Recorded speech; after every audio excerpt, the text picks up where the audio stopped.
to Stephen Koff from the Plain Dealer. I want to follow up on that issue. In a recent appearance before my newspaper's editorial board, Senator, you discussed the importance of your Intelligence Committee work, and you said specifically to Mr. Brown, and I quote, "You haven't been to these intelligence hearings because most of them are closed," unquote. Yet the accusation has been made since then that you've missed about half those hearings. I understand that the chairman and vice chairman of the committee could consider releasing your attendance record if you'd ask. That'd settle the matter. Why don't you ask?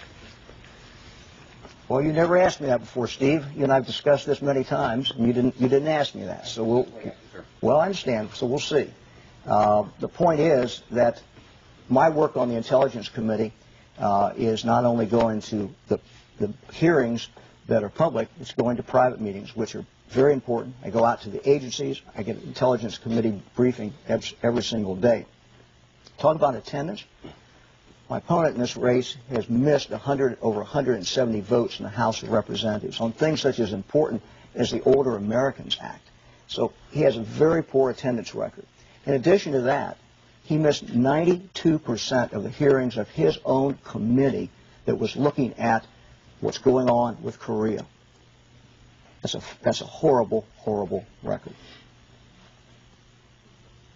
Good. You have 1 minute, sir. Mike, you know better than that.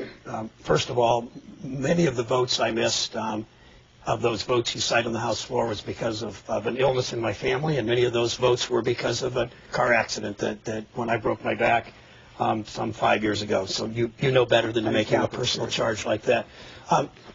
The fact is that to compare hearings in the House of Representatives with those sort of nonstop talkathon hearings that House committees have where no votes are taken, with the serious, important issues discussed in the Intelligence Committee, is so much apples and oranges, and you know that. And the point is that Mike DeWine missed half of the hearings in the Intelligence Committee, and even when he was there, he never asked the tough questions about weapons of mass destruction. 130 of us in the House knew enough to question those issues of weapons of mass destruction and voted against this war in Iraq. He never demanded of the president the answers. He's never really held people accountable in the intelligence community and in the administration. That's why he's voted 96% of the time. He brags about voting 96% of the time with George Bush and never holding them accountable.